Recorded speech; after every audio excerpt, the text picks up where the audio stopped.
உங்களுக்கு சாது சுந்தர் சிங் பற்றி தெரியுமா? அவருடைய வாழ்க்கையில நடந்த ஒரு உண்மை சம்பவம் இது.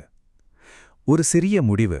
ஆனா அந்த முடிவு ஒரு உயிரை மட்டுமில்ல, 2 உயிர்களின் விதியையே மாற்றியது. மரணத்தை விட கொடிய குளிரில் மனிதன் எடுக்கும் ஒரு தீர்மானம் அவனை காப்பாற்றுமா அல்லது அவனை அழித்து விடுமா? அந்த பதிலை சொல்கிறது இந்த சம்பவம். கடுமையான குளிர், மூச்சே உறைந்து போகும் அளவுக்கு பனி, எங்கும் வெள்ளை அமைதி.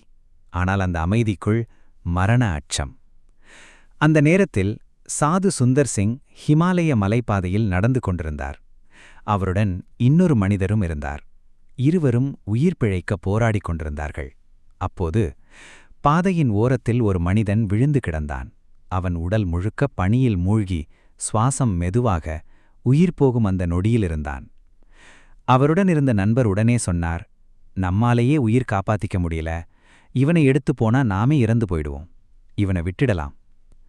ஒரு பக்கம் தன் உயிர், மற்றொரு பக்கம் ஒரு அந்நியனின் உயிர். சாது சுந்தர் சிங் அமைதியாக பார்த்தார். இவனை விட்டுட்டு போக முடியாது, தேவன் நம்மை காப்பாத்துவார். அவர் அந்த மனிதனை தூக்கிக் கொண்டு தன் தோளில் சுமந்து மெதுமாக நடக்க ஆரம்பித்தார். ஒவ்வொரு அடியும் மிகவும் கஷ்டம். குளிர் கடுமையாக தாக்கியது. ஆனால் அவர் நிற்கவில்லை.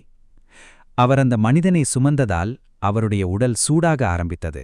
குளிர் அவரை வெல்ல முடியவில்லை. அதே நேரத்தில் அவர் சுமந்த மனிதனின் உடலும் மெதுவாக உயிர் பெற்றது. சிறிது நேரத்தில் அவன் கண்களை திறந்தான். அன்பு இருவரையும் காப்பாற்றியது. ஆனால் அவருடன் இருந்த நண்பர் யாரையும் உதவாமல் தனியாக சென்றார். சில தூரம் சென்ற பிறகு சாது சுந்தர் சிங் ஒரு உடலை பாதையில் கண்டார். அது அவரது நண்பரே. குளிரால் உறைந்து உயிரிழந்திருந்தார். இந்த உலகத்தில் பிறரை உதவுவது ஒரு சுமை இல்லை, அது ஒரு உயிர் கொடுக்கும் அன்பு. நாம் பிறரை காப்பாற்றும்போது தேவன் நம்மையும் காப்பாற்றுகிறார்.